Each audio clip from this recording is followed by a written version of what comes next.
Good evening, you're now with me, Lorenzo Isaac for TVS Nightline. Here are the headlines for tonight. Sarawak Premier Datuk Pendingin Dan Sri Abang Johari Tun Openg continues his Day 5 Aidilfitri open house visits in Cebu, the SWAN city.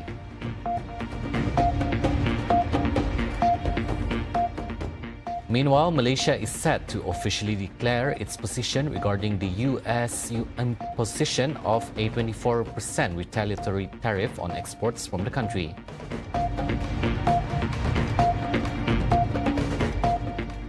And in world news, Israel announces the launch of a new ground offensive in Gaza City.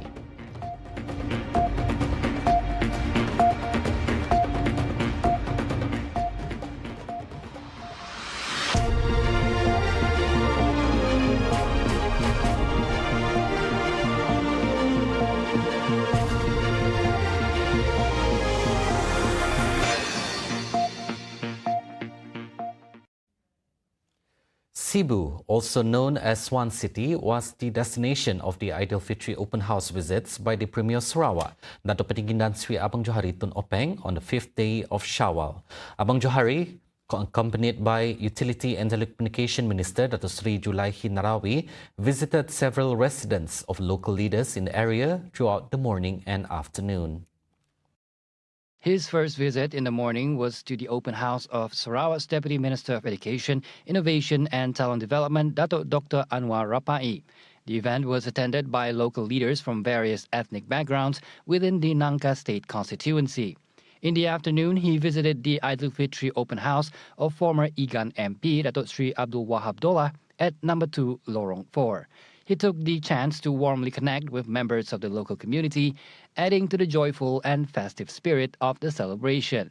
Also present was Darul Assemblyman Safi'i Ahmad. Abang Johari then continued his Hari Raya visits at the open house hosted by the head of the Malay community in the Cebu division, Temanggung Datuk Wan Hamid Idrus Tuanku Muhammad. Later in the evening, he joined the Cebu division Aidilfitri gathering held at the Tun Abdul Taib Mahmud Chancellor's Hall, University of Technology, Sarawak.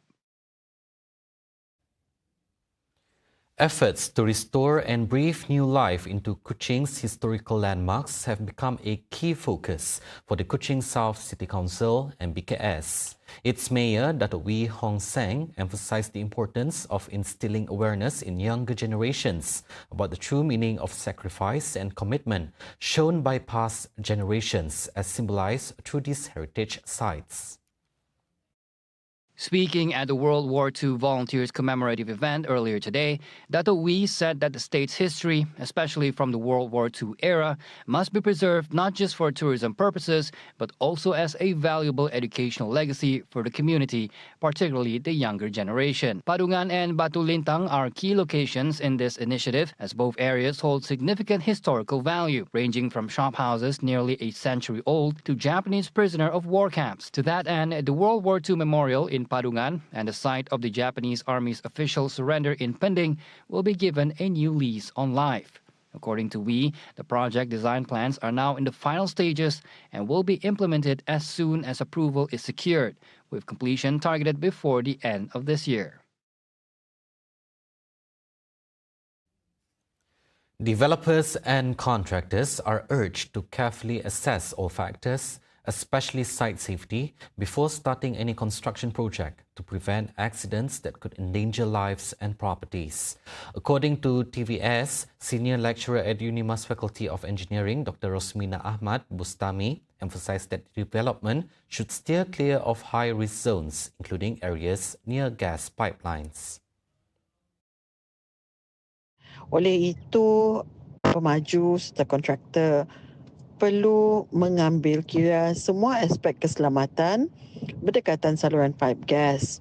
Ini termasuk zon penampan, mengenal pasti di mana zon penampan ataupun buffer zone yang merupakan jarak selamat antara saluran pipe gas dan mengenal perumahan atau komersial untuk mengurangkan risiko kepada penduduk, dan juga penguatkuasaan kawasan reserve bagi memastikan tiada aktiviti pembinaan atau penggalian dilakukan di kawasan reserve pipe gas tanpa kebenaran dan pemantauan pihak berkuasa berkaitan. Selain itu, kawasan tapak, kajian geoteknikal juga boleh dilaksanakan bagi memeriksa kestabilan tanah terutama di kawasan berpaya, berbukit atau hampiran sungai bagi mengelakkan masalah hakisan dan mendapan yang lazim kita hadapi di Sarawak. Dr. Rosmina also highlighted the importance of safety training for workers, stressing that contractors and developers must ensure proper procedures are followed and that the right equipment and techniques are used, especially when working near gas pipelines. She added that real-time monitoring technology, such as systems to detect leaks or pressure changes, should be prioritized to allow for quick response and prevent potential disasters.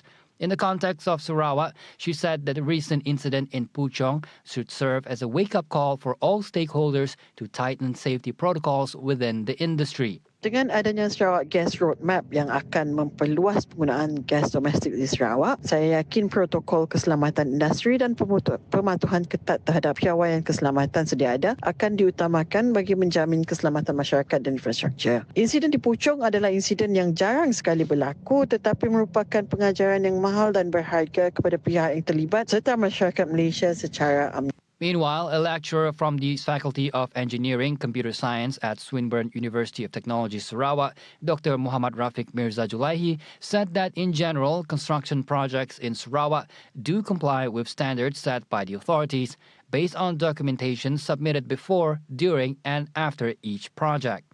However, he pointed out that proper paperwork alone is not enough to ensure construction integrity, stressing the need for strict and continuous monitoring by relevant agencies. Pihak pemaju sepatutnya tidak mengambil risiko dengan melakukan pembinaan di kawasan-kawasan berpotensi mengakibatkan ancaman nyawa seperti kebocoran dan juga kebakaran saluran gas. Mungkin di kawasan bandar seperti di Lembah Kelang, tanah adalah sangat terhad untuk pembinaan. Tetapi piawaian pembinaan, health and safety dan risk assessment haruslah dipatuhi supaya tiada kejadian yang tidak diingini akan berlaku. The Sarawak government has previously given its assurance that safety measures for the state's gas infrastructure are thoroughly planned to avoid incidents like the recent gas pipeline fire in Putra Heights, Selangor. Sarawak Premier Datuk Patinggi Tan Sri Abang Joritun Openg said the plan includes the redevelopment of a dedicated gas corridor, which will be gazetted as a safety zone to ensure the security and integrity of the gas system.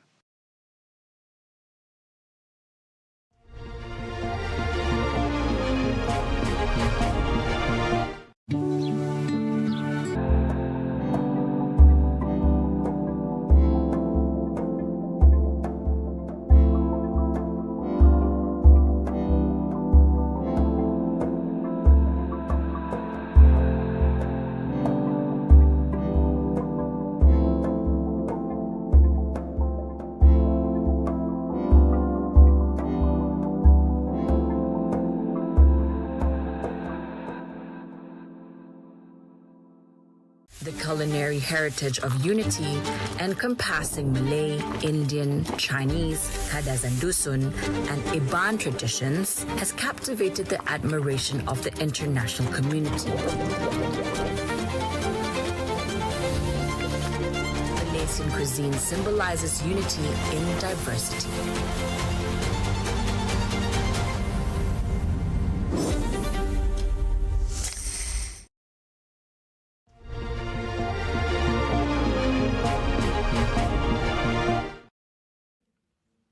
Welcome back. Malaysia is set to officially declare its position regarding the United States' imposition of a 24% retaliatory tariff on exports from the country. Prime Minister Datuk Seri Anwar Ibrahim announced that a special meeting will be held to discuss the matter in order to protect the country's economic interests.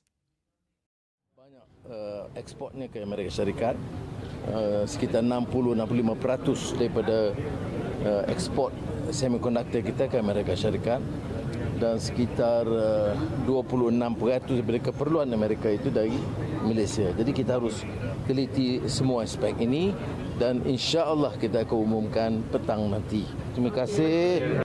Speaking to reporters after performing Friday prayers at Prima Saujana Mosque earlier today, Anwar said the meeting, which he will chair, will involve the Minister of Investment, Trade and Industry, Tengku Datuk Seri Zafrul Tengku Abdul Aziz, Bank Negara Governor, Datuk Seri Abdul Rashid Ghaffur, as well as other stakeholders. He also revealed that he will contact leaders from Thailand, Indonesia, the Philippines and Singapore to seek consensus in responding to the US action. He stressed that this important step aims to ensure that principles of fairness in international trade are maintained.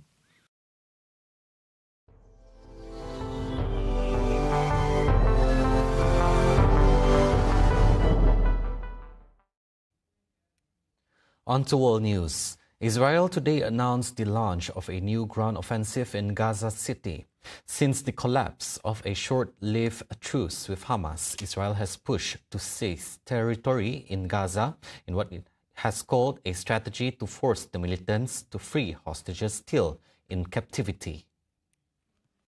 Defense Minister Israel Katz had said on Wednesday that Israel would bolster its military presence inside the Gaza Strip to destroy and clear the area of terrorist infrastructure. He added that the operation would seize large areas that will be incorporated into Israeli security zones without specifying how much territory. In Gaza City, the Israeli military said ground troops had been conducting operations in the Shujaya area in order to expand the security zone. Gaza Civil Defense Agency said that the Israeli military had killed at least 30 people in the Palestinian territory since dawn, adding that the toll was not final. The Gazan Health Ministry said on Thursday that 1,163 people have been killed since Israel resumed intense bombing on March 18, bringing the overall death toll since October 2023 to more than 50,500. Simultaneously, Israel has escalated attacks on Lebanon and Syria with a strike in the South Lebanese city of Sidon, killing a Hamas commander along with his daughter and son. In a statement, the Izzuddin al-Qassam Brigade said Commander Hassan Farhad had been killed inside his apartment in the city of Sidon, southern Lebanon, along with his martyred daughter, Janan Hassan Farhad, and his son, Hamza. The Kremlin in Russia today said the tensions around Iran's nuclear program could only be solved diplomatically and called for restraint. US President Donald Trump last week threatened to bomb Iran if it does not drop its effort to develop nuclear weapons. Kremlin spokesman Dmitry Peskov said the problem of Iran's nuclear dossier can only be solved by political diplomatic means, adding that all sides should show restraint and concentrate on diplomatic efforts. Trump wants Iran to negotiate a new nuclear deal after he pulled out the US of an agreement in 2018 that relieved sanctions on Tehran in return for curbing its nuclear program. Russia and Iran are close allies, with Tehran one of the main backers of Moscow's Ukraine offensive. Moscow on Thursday had denounced Trump's threat as illegal. It said that threats of strikes on nuclear energy infrastructure are unacceptable, adding that it could lead to a global catastrophe.